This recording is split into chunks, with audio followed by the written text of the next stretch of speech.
pesawatnya itu nyerobong tapi agak mundur ngedrep belakang, katakanlah 45 derajat ya. Berarti kecepatan angin di depan sedang. Tapi kok asal Oke ya, lanjut silakan boleh melingkar setengah lingkaran boleh, mainkan saudara ojo kesedaan tak bro. Mainkan jarimu.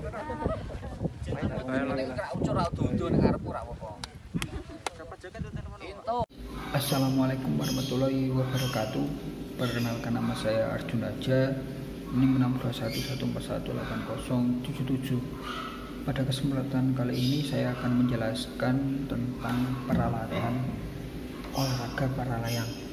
Yang pertama dari parasut. Parasut dibuat dari bahan sintetik yang biasanya terbuat dari bahan nilon atau polister. Bahan ini biasa disebut dengan bahan ripstop. Pembuat bahan ini dalam memproduksi menggunakan perlakuan khusus agar bahan ini dapat merenggang dengan baik. Yang kedua ada harness. Harness harus sesuai dan nyaman dipakai oleh penerbangnya. Sebuah harness tak hanya berpengaruh pada posisi duduk dan kenyamanan terbang, tetapi juga akan mempengaruhi karakter terbang itu sendiri. Ukuran harness akan disesuaikan dengan badan dan postur tubuh penerbang. Kelengkapan keselamatan yang menempel pada harness antara lain berupa pelindung punggung dan tibar keamanan. Penyetingan harness sangat penting dilakukan sebelum melakukan penerbangan, karena apabila settingan harness tidak sesuai dengan ukuran pilot, maka bisa menyebabkan kram perut saat terbang. Hampir semua strap pengikat di harness dapat diatur. Pengikat ini diatur sesuai dengan ukuran penerbangnya untuk mengatur posisi duduknya yang nyaman dan teknik terbang yang diharapkan penerbang tersebut. Selanjutnya ada dua macam harness yang biasa digunakan oleh para pilot, yaitu harness khusus untuk akurasi dan harness khusus untuk XC. Yang ketiga ada parasut cadangan atau rescue system.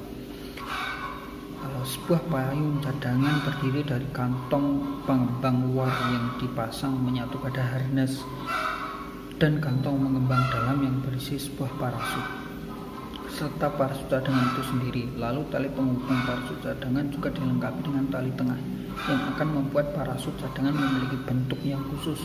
Bentuk tersebut yang akan menciptakan sebuah aerodinamik drag yang lebih besar.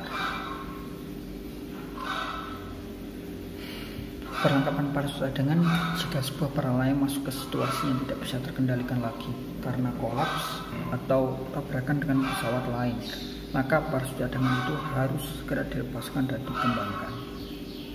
Oke, yang keempat ada helm para layang. Sebuah helm yang ringan, kuat, dan terbuka pada bagian telinga agar dapat mendengar dan merasakan dengan baik suara angin merupakan helm yang disukai banyak penerbang.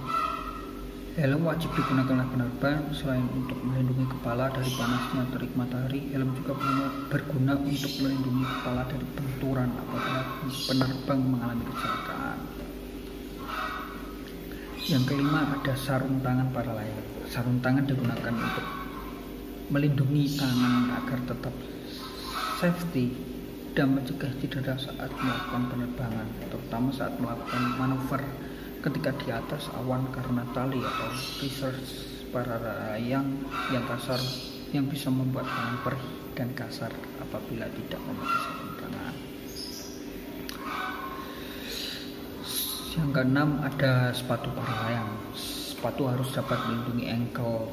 Bagian sol sepatu juga harus empuk untuk menyerap benturan dan tidak licin.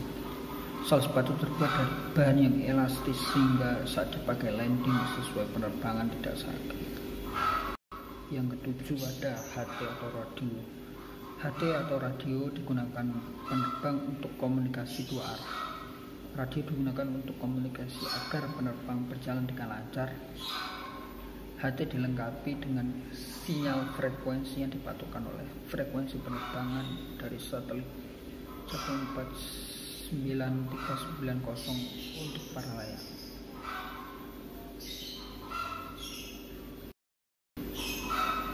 Yang ke-8 ada altimeter vario. Altimeter vario ini untuk mengukur ketinggian di angkasa, tempat terbang atau pendaratan di atas permukaan laut. Biasanya alat ini digunakan untuk keperluan navigasi dalam penerbangan dan pendakian. Variometer mengukur rata-rata naik turun. Ada juga speedometer yang digunakan untuk mengukur kecepatan angin. Lanjut, yang ke-9 ada GPS atau Global Positioning System. Alat yang cukup penting digunakan untuk mengukur kecepatan dari tanah dan posisi geografis, dan juga mengukur jarak tempuh yang akan dituju. Terima kasih sudah menonton video kali ini. Sumber informasi ini dari penelitian manajemen dan pembinaan prestasi olahraga para layang di Pemprov Dirga Paralayang Fasi Jawa Tengah tahun 2019 oleh Siti Ma'rufah dari Universitas Negeri Semarang. Oke, cukup sekian. Wassalamualaikum warahmatullahi wabarakatuh.